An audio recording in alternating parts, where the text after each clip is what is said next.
के लिए मैंने फिलहाल जस्ट मैंने ऑर्डर बताया आपको।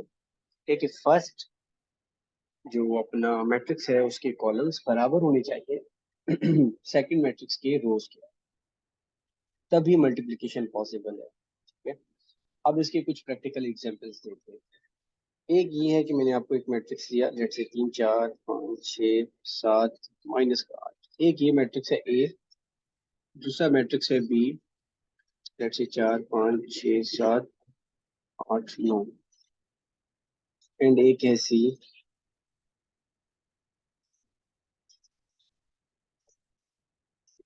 ठीक है, अब आपसे मैं अगर पूछूं कि मुझे ये बताओ कि ए, जस्ट ये पूछ रहा हूँ कि पॉसिबल है या नहीं है, ये नहीं पूछ रहा कि मुझे करके बताओ आंसर्स क्या आएंगे।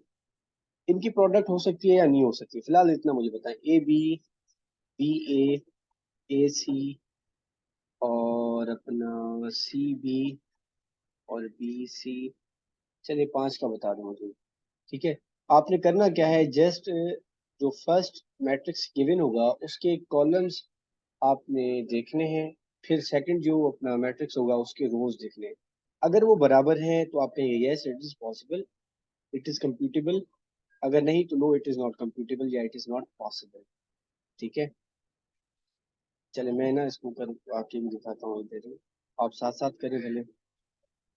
अब ए का चले ऑर्डर लिख लेते हैं ना सबके, तो हमें आसानी हो जाएगी थोड़ा। ठीक है, अब ए का ऑर्डर क्या है इसके दो रोज हैं भाई, तीन कॉलम्स हैं। अच्छा, बी का ऑर्डर क्या है, इसका भी सेम है, दो रोज हैं तीन कॉलम्स हैं। सी का क्या है, थ्री रोज हैं दो कॉलम्स हैं। ये ऑर्डर आ गया हमारे पास सबका।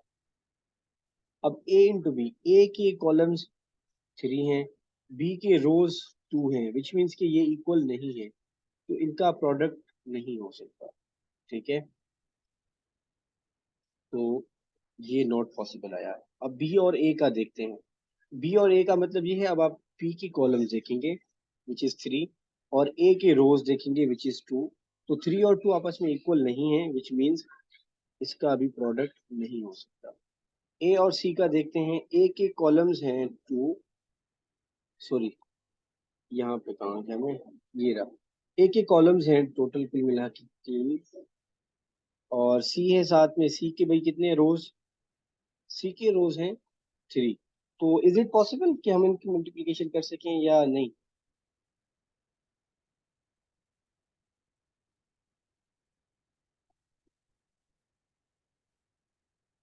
पॉसिबल ना। ठीक है, क्यों? क्योंकि थ्री बराबर थ्री के आ गया, या यूं कह लें फर्स्ट के कॉलम सेकंड के रो के बराबर आ गए, तो इसको हम कह सकते हैं कि यस इट इज पॉसिबल। ठीक है, इसी तरीके से हम अगले पे आते हैं, सी और बी के। तो सी के कॉलम्स कितने हैं जी?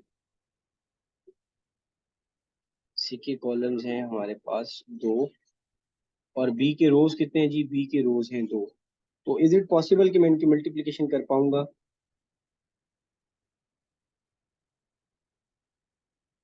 यस। ठीक है, तो इसका भी हो जाएगा। बी और सी का देखते हैं। बी के टोटल कॉलम्स कितने हैं जी? थ्री हैं, और सी के टोटल रोज कितने हैं जी? थ्री हैं। तो इज इट पॉसिबल कि इनकी मल्टीप्लिकेशन हो जाए?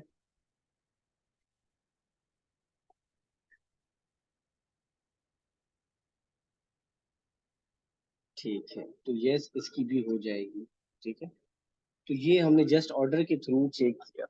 अब आपसे मैं अगर सवाल पूछूं, आपको विदाउट एनी मैट्रिक्स जस्ट ये ऑर्डर दे के पूछा गया हो कि ए मैट्रिक्स है जिसकी ऑर्डर है 2 into 3, एक सी मैट्रिक्स है जिसकी ऑर्डर है 3 into 2, और आपसे पूछा जाए कि इज इट पॉसिबल कि इनकी मल्टीप्लिकेशन की जाए, प्रोडक्ट की जाए, तो आप बता सकते हैं कि यस या नो?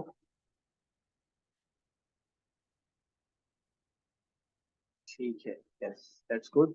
आप कहेंगे यार ए और सी पूछ रहे हो आप, तो ए के कॉलम देखूंगा मैं और सी के रोज देखूंगा, ये दोनों बराबर है, तो आप कहेंगे yes it is possible without any, मतलब without looking at the actual matrix की उनकी क्या वैल्यूज हैं, क्या है क्या नहीं है, वो बात की मसला। ठीक है, अच्छा ये पॉसिबल तो हो गया। अब नॉर्मली मल्टीप्लिकेशन आता नहीं है, ठीक है, लेकिन इन केस आ जाए तो हम उसको थोड़ा टाइम दे देते हैं, ज्यादा वक्त नहीं लगाएंगे उस पर। चलिए लेट से एक मैट्रिक्स है 3 2 4 1। ठीक है, ये ए मैट्रिक्स है हमारे पास। कितने कॉलम है इसके? दो कॉलम है, इसका ऑर्डर 2 बाई 2 है, दो कॉलम है, तो मैं मिनिमम 2 रो रख लेता हूँ इसके, लेकिन कॉलम बढ़ा देता हूँ ताकि आपको कहानी समझ में आए कि ये जस्ट स्क्वायर में ही पॉसिबल नहीं है बल्कि ज्यादा में भी हो सकता है। अच्छा, इसके कितने हैं जी, 2 रोज हैं, 3 कॉलम्स हैं। अच्छा, इसकी कॉलम और इसकी रोज बराबर हैं, तो विच मीन इनकी मल्टीप्लिकेशन हो सकती है। ठीक है, तो करके देखते हैं। अब मल्टीप्लिकेशन में करना क्या होता है, इस पे थोड़ा ध्यान दीजिएगा। मल्टीप्लिकेशन में ए इंटू बी बराबर आता है मैट्रिक्स। आप क्या करते हैं, सबसे पहले इस 3 को उठाते हैं, इस 3 के साथ मल्टीप्लाई करते हैं, फिर एडिशन देते हैं, इस 4 को उठाते हैं, इस 4 के साथ मल्टीप्लाई करते हैं। ऐसे है या गलत बताओ, उल्टा बता दिए।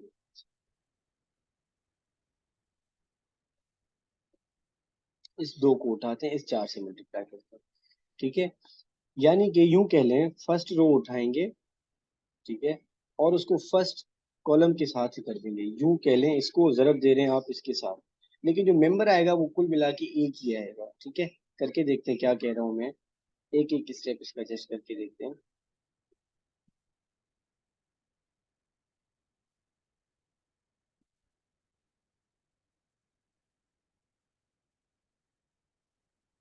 सबसे पहले ये हो जाएगा 3 × 3 अब इस 3 को मैंने जरब दिया इस 3 के साथ, फिर बीच में आएगा एडिशन या plus.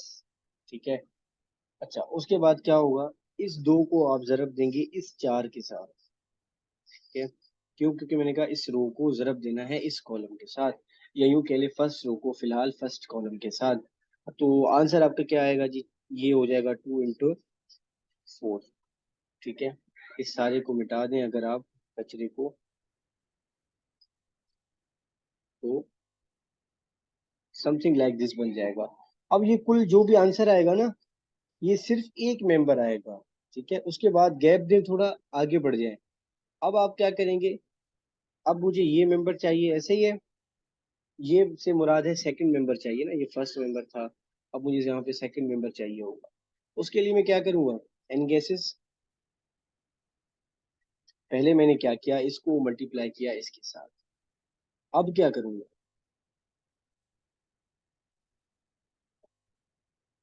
Again first row, yes, second की कॉलम, कॉलम तो आएगी ऑब्वियसली आएगी, लेकिन कॉलम कौन सी, ये फर्स्ट थी, अब सेकंड उठाऊं, थर्ड उठाऊं, फोर्थ उठाऊं,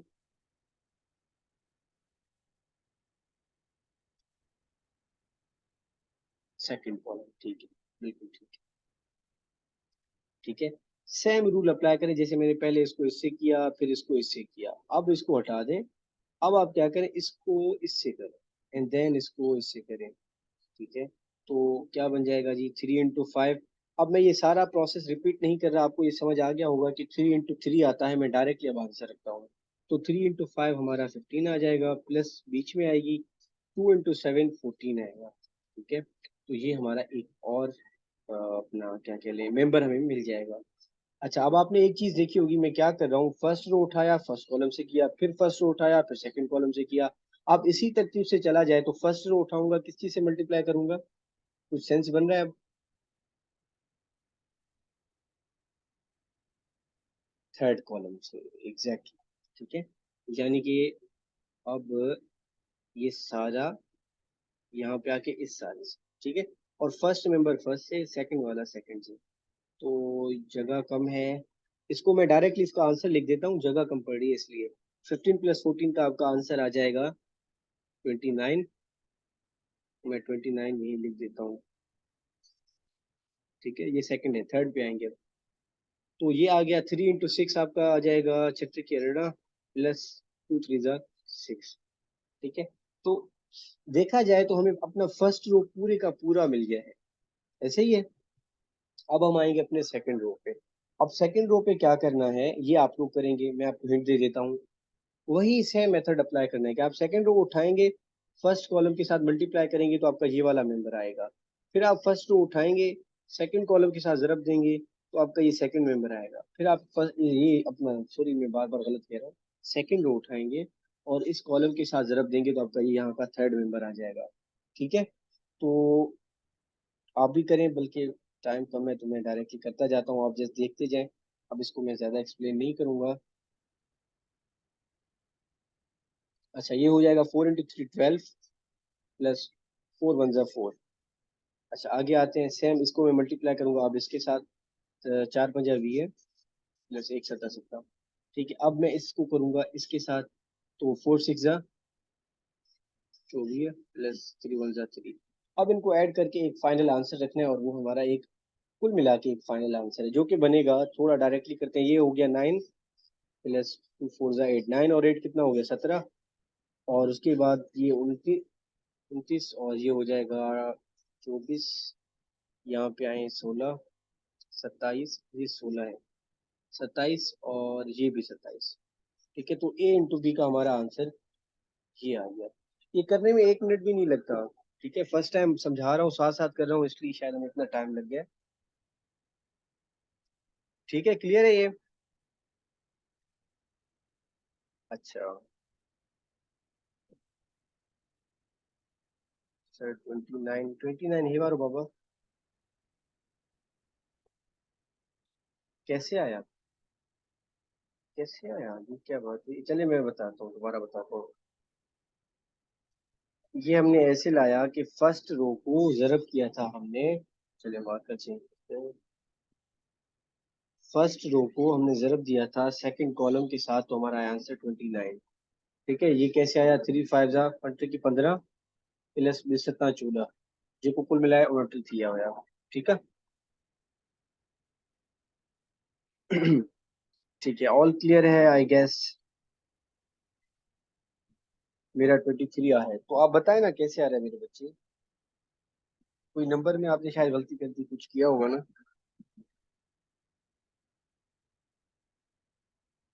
15 और 14 ऐड करेंगे तो 29 ही आएगा ना, या 23 आएगा? ठीक है, शायद मल्टीप्लिकेशन में कहीं थोड़ा एरर हुआ आपका। खैर। अब इसमें से ना एक और चीज हम ढूंढते हैं। सबसे पहले तो, अच्छा मुझे इसका आंसर बताइएगा, एक बार लिखवाइएगा क्या आया था, कोई एक बच्चा लिखवा दे। माइक ऑन कर सकता है तो माइक ऑन करें। एक चीज बतानी है।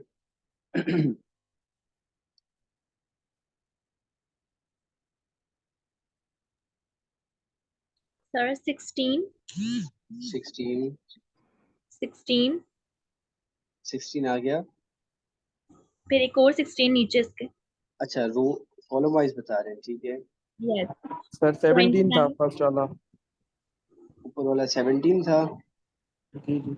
या नीचे वाला 17 था, कौन सा? सॉरी सर, ऊपर 17 वाला। का फर्स्ट था। अच्छा अच्छा अच्छा, ठीक है, 17 यहाँ पे, 16 यहाँ पे, ठीक है। अब सेकंड तो कॉलम। 29, 29, 27, 27, 24, 24, 27। 27, ठीक है। ये हमारा एक मल्टीप्लिकेशन आ गया, A × B जो हमने मल्टीप्लाई किया था उसका आंसर आ गया। ठीक है। अब समटाइम्स ये क्या कहता है कि A × B = वो डायरेक्टली कुछ बता देता है। A × B फॉर एग्जाम्पल उसने बताया था कि 17 x y 16 27 27। ठीक है। अब भी हमें करना यही था कि यार हमें तो पूरा ही फाइंड करना है ना, A × B। वो हमने सारा फाइंड कर लिया, अब उसने जस्ट एक्स वाई पूछा था, तो हम उसे जस्ट एक्स वाई बताएंगे, लेकिन प्रोसेस पूरा करना पड़ेगा। ठीक है। दूसरा ये है कि अगर आप ज्यादा माहिर बन गए हैं, आपको अंदाजा है कि ये जो फर्स्ट रो का सेकंड कॉलम तब आता है जब आप फर्स्ट रो को उठा के सेकंड कॉलम से मल्टीप्लाई करते हैं, तो फिर शॉर्टकट यही है कि आप जस्ट वो मल्टीप्लाई करें और जस्ट एक्स निकालें। और दूसरा उसने वाई मांगा था, वाई आपको पता है कि फर्स्ट रो मल्टीप्लाई होगा थर्ड कॉलम से तब आएगा, तो आप जस्ट वो दो मल्टीप्लिकेशन करें और वो दो आंसर्स निकालें, दैट्स इट। ठीक है, लेकिन अगर आपको इसके अंदाजे नहीं हो रहे फिलहाल, तो फिर आपको ये पूरा मल्टीप्लिकेशन का प्रोसेस पूरा करना पड़ेगा। अदरवाइज अगर ऐसा कोई क्वेश्चन आ जाता है, तो आपने जस्ट ये दो मेंबर्स फाइंड करने हैं, क्योंकि वो बता रहे हैं A × B का रिजल्ट ये आएगा। ये चार मुझे जरूरत नहीं है, उसने बता दी, उसको ये दो मेंबर्स चाहिए, एक्स और वाई। तो एक्स और वाई को आप डायरेक्टली इसको जरब करें इसके साथ, फिर इसको जरब करें इसके साथ, तो एक्स और वाई आ जाएंगे जो हमारे थे। मैं जस्ट आपको बता दूं, एक 29 आया था, एक 24 आया था, विच मीन्स एक्स 29 आया था और ये 24 आया था। ठीक है, समझ में आई ये बात?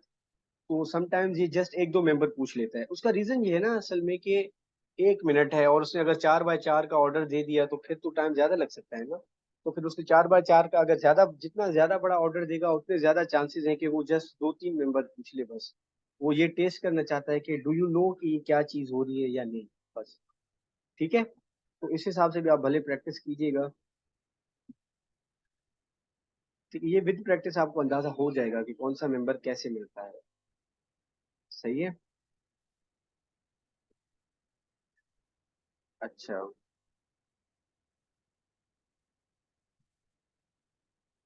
अच्छा, मैंने एक बात कही थी कि ए बी बराबर नहीं हो सकता बी ए के।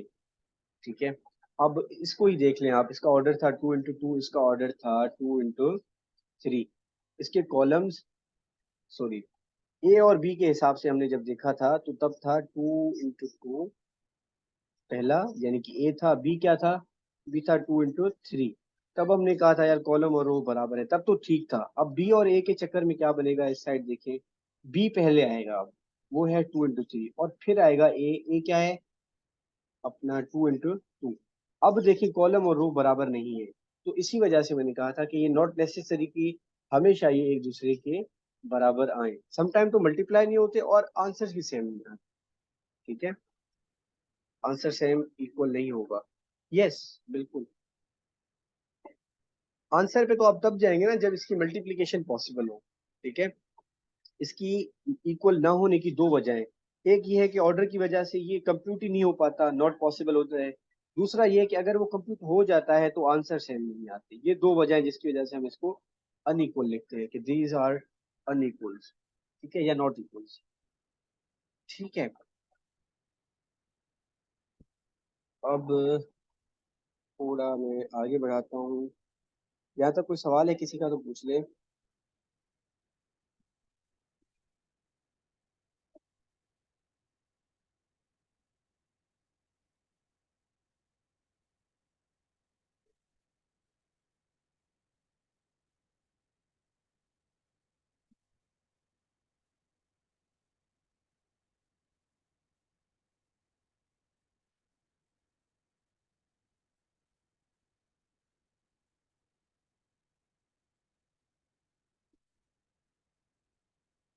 नहीं है,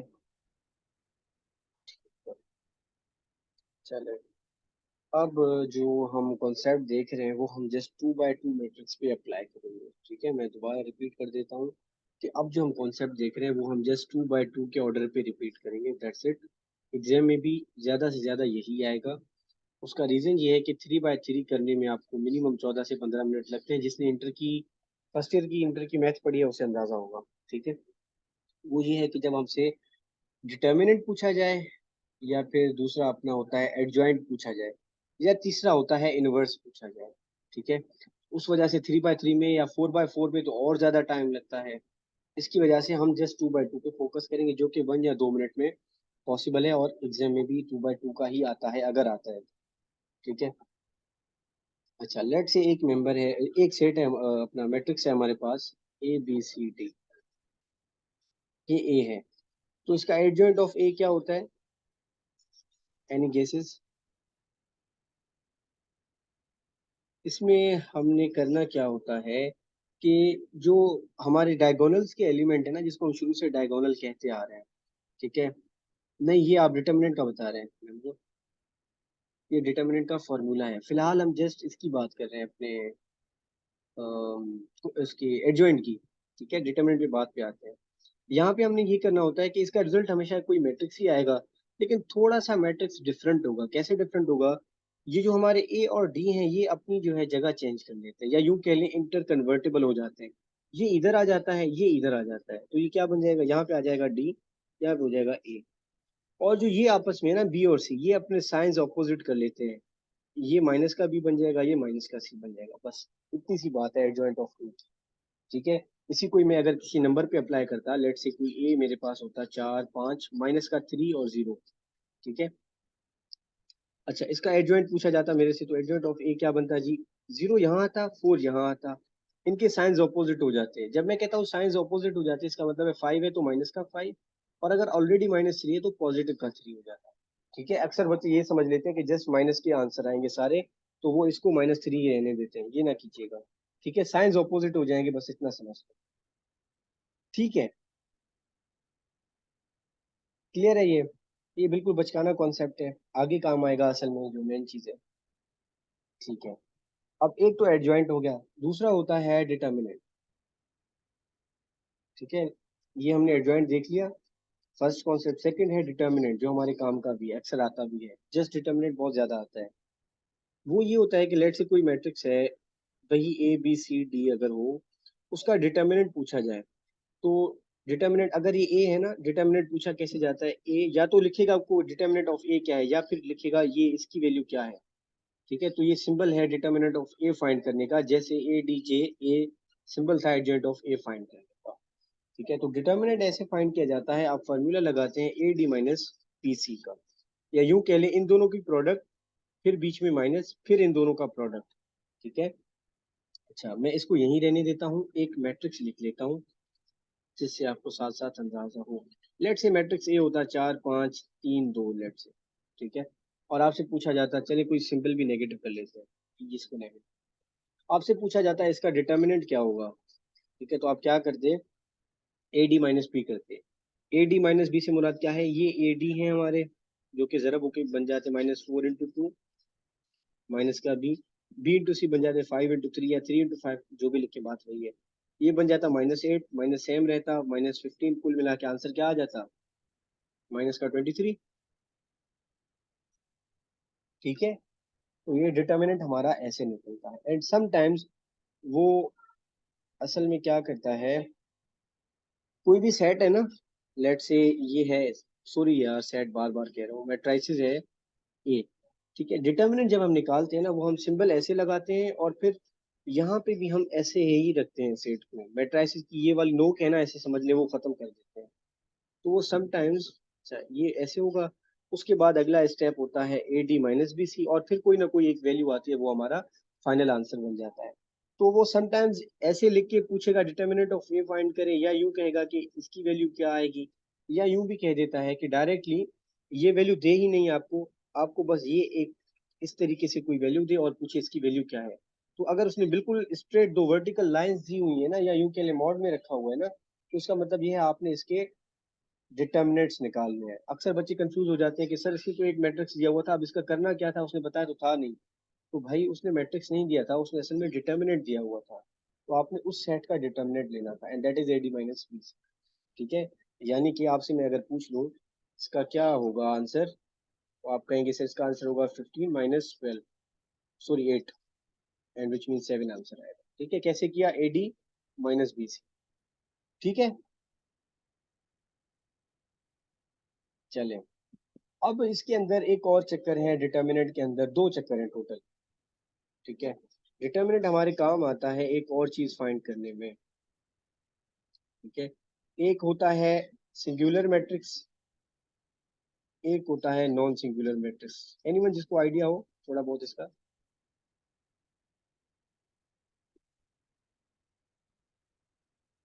यमुना सर, जी यमुना, एनीथिंग जो आप कुछ पूछना चाह रहे हैं? I am going too much fast, ज्यादा ही तेज चल रहा हूँ मैं। अच्छा, जो बच्चे फॉर द फर्स्ट टाइम पढ़ रहे हैं, लेट मी नो, ये एडजॉइंट ऑफ डिटर्मिनेंट 100% क्लियर हुआ आपका? डिटर्मिनेंट का आंसर नेगेटिव हो सकता है, यस। इसी बेस पे तो अब हम आ रहे हैं ना सिंगुलर और नॉन सिंगुलर पे, जब ना इसको मैं यहाँ क्लियर कर देता हूँ। फिलहाल आप ये समझ लें कि यस होता है, नेगेटिव भी होता है, पॉजिटिव भी होता है, और जीरो भी होता है। ठीक है जी बच्चों, बाकी सबसे सवाल है कि determinant of adjoint basic clear हो गया आपका? Tisha, yes you right, singular और नॉन सिंगुलर का जो आपने बताया है। बाकी बच्चे मुझे ये बताएं, उन्हें समझ आया है? यमुना, गाल समझ में आई थी? अच्छा, प्रांचल अवा के, ऋषि, सनाउल्ला भाई, कहानी समझ में आ रही है?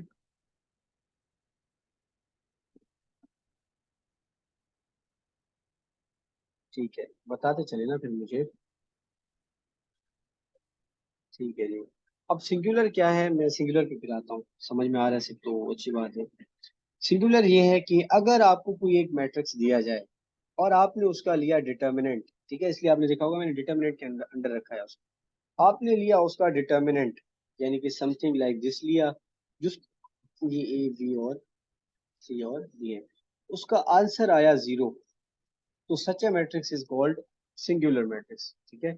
So uh determinant which uh set, sorry, uh matrix which has determinant 0, such a matrix is called singular matrix, ठीक है। अच्छा, नॉन सिंगुलर मैट्रिक्स कब होता है, नॉन जीरो आंसर हो जिसका, यानी कि उसका आंसर पॉजिटिव भी हो सकता है, नेगेटिव भी हो सकता है। सादा लफ्जों में आप लिख लें, नॉन सिंगुलर कौन सा है, जिसका आंसर नॉन जीरो हो। नॉन जीरो में दोनों आ गए ना, पॉजिटिव भी आंसर आ सकता है, नेगेटिव भी आ सकता है। चलिए मैं वो भी लिख देता हूँ, नेगेटिव भी आ सकता है, पॉजिटिव भी आ सकता है, नॉन सिंगुलर, ठीक है। अब इसके हम कुछ प्रैक्टिकल एग्जांपल करके देखते हैं।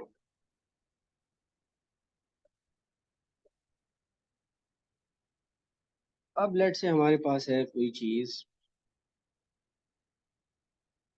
ठीक है, इज इट अ सिंगुलर और नॉन सिंगुलर, तो आप कहेंगे सर अभी फाइंड करके देखते हैं। आप कहेंगे 4 2 मल्टीप्लाई होगा, 4 दूनी 8 माइनस 8 1 जा 8, तो कुल मिला के 8 माइनस 8 आया, जिसका आंसर 0 आया। अगर डिटर्मिनेंट 0 आया तो आप कहेंगे yes it is a singular matrix. Clear, सादा कॉन्सेप्ट है। अच्छा, फिर मैं थोड़ा क्विकली मूव करता हूँ, इसी को थोड़ा सा मैं चेंज कर देता, अगर यहाँ रख देता, अगर मैं यहाँ रख देता 2, ठीक है, फिर क्या बनता आपका, 4 2 जा 8 माइनस 8 2 जा 16, अब आपका आंसर आ जाता माइनस का 8, ठीक है। अब इसी को ही मैं एक और भी रखता हूँ कि 4 2 7 1, ठीक है, तो आपका आंसर आ जाता है 8 माइनस 7, जो कि आता 1। अब ये दोनों नॉन सिंगुलर हैं, ठीक है, मैं ये दोनों मैंने इसलिए लिखा है क्योंकि यहाँ पे नेगेटिव आया, यहाँ पे पॉजिटिव आया, लेकिन हैं तो दोनों नॉन जीरो ना। नॉन जीरो से मुराद है अदर देन जीरो है, तो दोनों ही हमारे नॉन सिंगुलर मैट्रिक्स काउंट होंगे, ठीक है। समझ में आई ये बात?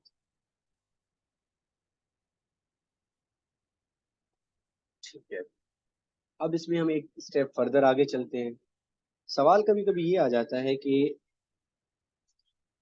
ऐसे ए है लेट से, और वो कहता है इट इज सिंगुलर मैट्रिक्स, उसने बता दिया आपको, देन फाइंड ए,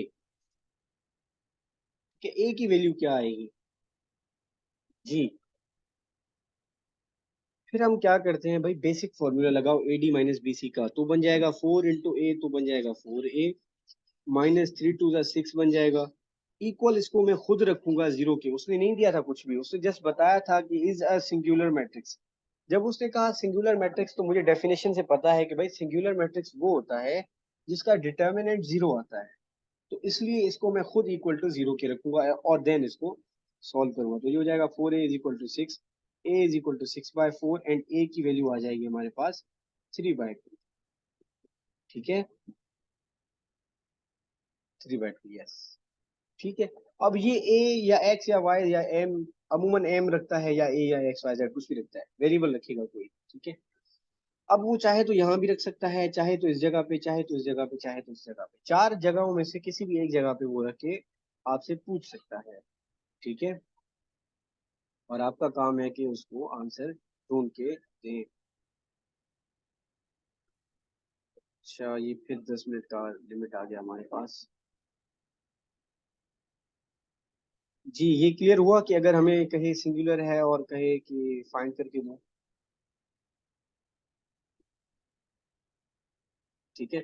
अब इसी चीज को वो थ्योरी लिखता ही नहीं, एक वर्ड भी ना लिखता और जस्ट आपसे क्वेश्चन पूछता, तो फिर कैसे पूछता, फिर वो ऐसे पूछता है, इज इक्वल टू, डायरेक्टली खुद बता देता 0, फिर कहता देन फाइंड ए।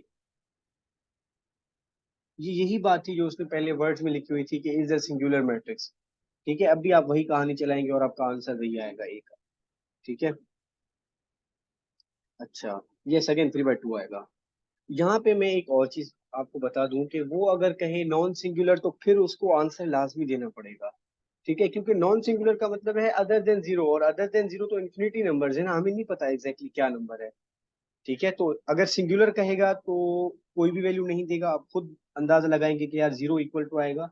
अगर नॉन सिंगुलर कहेगा तो फिर उसको वैल्यू देना लाजमी हो जाएगी, अदरवाइज वो सॉल्व नहीं हो पाएगा। ठीक है। अच्छा, इसी क्वेश्चन को वो लेट से लिख देता इज इक्वल टू 3, और फिर आपसे पूछता है ए की वैल्यू क्या है। तो अब आप लोग करके दिखाएं मुझे जल्दी से, मैंने बहुत कर लिया प्रैक्टिस। सर डिटर्मिनेंट 3 × 3 का हो सकता है? यस हो सकता है, बिल्कुल हो सकता है। जितने भी स्क्वायर मैट्रिक्स है ना, सबका एडजॉइंट होता है, सबका डिटर्मिनेंट होता है, और आगे चल के मैं एक चीज और पढ़ाऊंगा आज, सबका इनवर्स होता है। ठीक है तीशा, मैं आपका ये जवाब दे रहा हूँ, लेकिन हम सिर्फ स्क्वायर पे रहेंगे, स्क्वायर भी उस पे जो 2 × 2 का मैट्रिक्स हो बस। रीजन ये है 3 और 4 जो है ना, वो बहुत कॉम्प्लेक्स है और उनमें 15 to 20 मिनट्स लग जाते हैं, तो वो एमसीक्यूज में नहीं आता इस वजह से।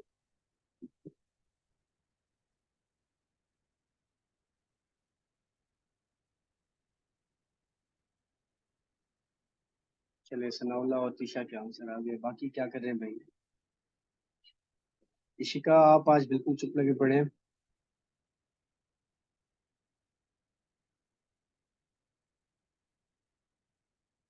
समझ में आ रही है कहानी आपको?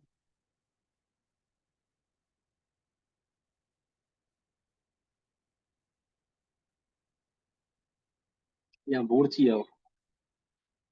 समझ आ रहा है, अच्छा। मैंने क्या पूछा? बेटा मैंने ये पूछा है, यही तो एग्जामिनर भी करता है ना, कि कुछ पूछता नहीं है, बस ऐसे देख के पूछता है ए की वैल्यू क्या है। इसको अगर मैं इंटरप्रेट करूँ तो वो ये है कि वो कहता है determinant of this matrix result in 3, ठीक है, where A is a variable, तो फाइंड द वेरिएबल ए।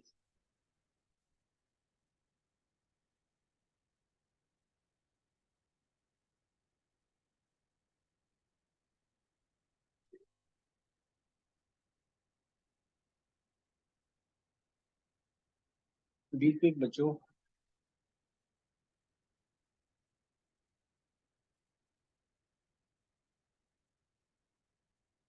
चले मैं इसको ना सॉल्व करवा देता हूँ। भाई करना क्या है, सिंपली आप इसका डिटर्मिनेंट लें और इक्वल टू 3 के रख दें, विच मीन्स ए डी, यानी कि ओहो, ए डी से मुराद है 4a - 3 to the 6 हो जाएगा इक्वल टू 3।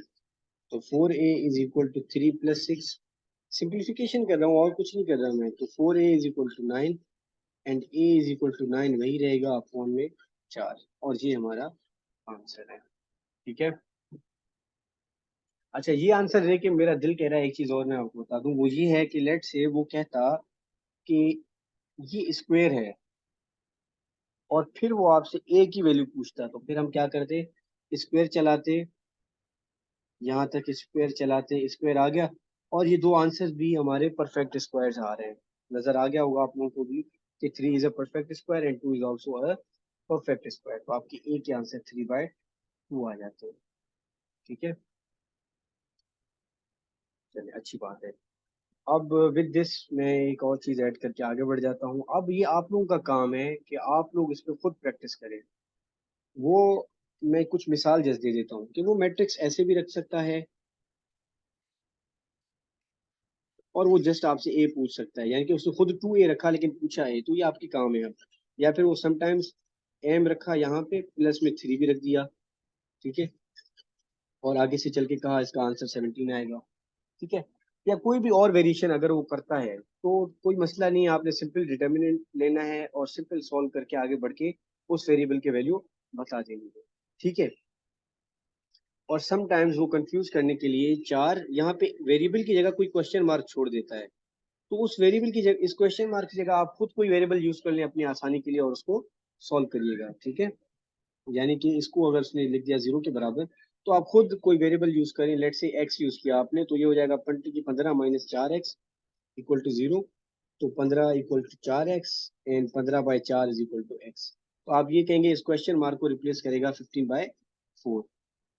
ठीक है, ये यहाँ भी और कहीं भी किसी और क्वेश्चन में भी अगर क्वेश्चन मार्क देता है तो आप उसको सॉल्व करने के लिए आप खुद अज्यूम किया करें कि ये कोई वेरिएबल है। खैर, डिटर्मिनेंट ऑफ एडजॉइंट समझ में आ गया। अब समटाइम एडजॉइंट पूछता है और most of the time determinants ही पूछता है, क्योंकि एडजॉइंट तो कुछ मसला ही नहीं है ना, वो तो एक सेकंड का काम है। डिटर्मिनेंट में तो फिर भी एक कॉन्सेप्ट है कि आपको पता हो सिंगुलर क्या है, फिर पता हो नॉन सिंगुलर क्या है, फिर ये भी पता हो कि उसमें से वेरिएबल कैसे निकाले जा सकते हैं। एंड समटाइम डायरेक्टली एक मैट्रिक्स दे के आपसे पूछेगा कि इट इज अ सिंगुलर और अ नॉन सिंगुलर, ठीक है, फिर ऑप्शन होंगे नीचे, ठीक है, तो वो भी आप खुद निकाल लेंगे। अब हम आते हैं, लेट से ए मैट्रिक्स है जिसकी वैल्यू है 4 5 1 2, और आपसे पूछा गया ए इनवर्स क्या है, ठीक है, जिसका पावर मैंने -1 रखा है, इसका मतलब है ए इनवर्स क्या है। तो ए इनवर्स का फॉर्मूला क्या है जी? ए इनवर्स बराबर होता है adjoint of A divided by determinant of A. इसलिए मैंने पहले आपको एडजॉइंट लेना सिखाया। तो इसका एडजॉइंट क्या आएगा? आपको याद हो, अगर एडजॉइंट हम कह रहे थे इनको रिप्लेस करें तो ये 2 और 4 हो जाएगा, इनके सिंबल्स एक्सचेंज करें, वो ऑपोजिट करें तो ये इस तरीके से बन जाएगा। अपॉन में डिटर्मिनेंट इसका आएगा A D minus B C, जिसको अगर मैं डायरेक्टली फाइंड करूं तो उसका आंसर बन जाएगा 4 2 8 -5 1 5, या यूं कह लें इसको मैं अपॉन में 3 लिख सकता हूँ। और मैं आपको सिखा चुका हूँ कि अगर कोई लेट से मैट्रिक्स हो, डिवाइड में कोई नंबर हो, तो उसका मतलब क्या होता है, ठीक है। इसका मतलब ये होता है कि आप इस 3 को हर नंबर से डिवाइड करें या 1/3 मल्टीप्लाई करें, ऐसे भी कह सकते हैं, ठीक है। तो अब क्या होगा, ये 2/3 हो जाएगा, ये भी 3, ये भी 3, ये भी 3, नेक्स्ट स्टेप में मतलब, विच मीन्स के समथिंग लाइक दिस। और ठीक है, ये हमारा ए इनवर्स आया, ठीक है। समझ में आई ये बात कि ए इनवर्स कैसे लिया जाता है?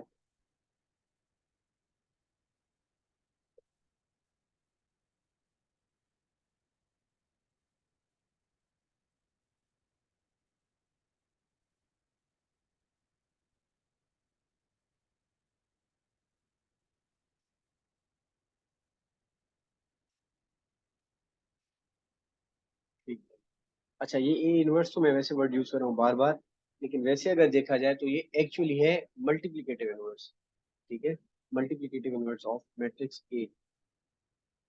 अगेन ये मीटिंग एंड हो रही है। यहाँ तक जो है ना, मेजर मेजर जितने भी कॉन्सेप्ट्स हैं जो टच होते हैं एग्जाम में, मैं आपको दे चुका हूँ। अब इसको फर्दर एडवांस लेवल पे आप लेना चाहें, आपके पास टाइम है तो जरूर लेके जाएं, मैं रिकमेंड करूंगा, भले लेके जाएं भाई, अच्छी बात है, ठीक है।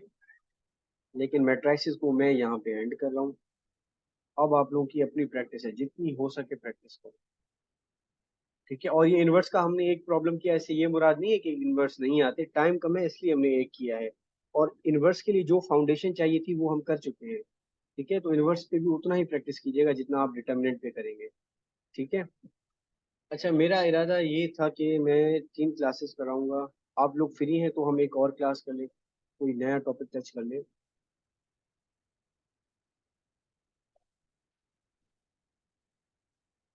वाई नॉट, सर शॉर्ट पढ़ाएं अभी अभी सनाउल्लाह। अच्छा, कहें तो मैं आपको 5-10 मिनट का ब्रेक दे सकता हूँ, कब से टॉपिक ले रहे हैं हम। ठीक है, हम ब्रेक लेते हैं, मैं व्हाट्सएप पे मैसेज करता हूँ, 5-10 मिनट का ब्रेक लेके देन हम आते हैं, ठीक है, ताकि आप भले फ्रेश हो लें थोड़ी देर, ब्रेक दें फिर, ठीक है ठीक है।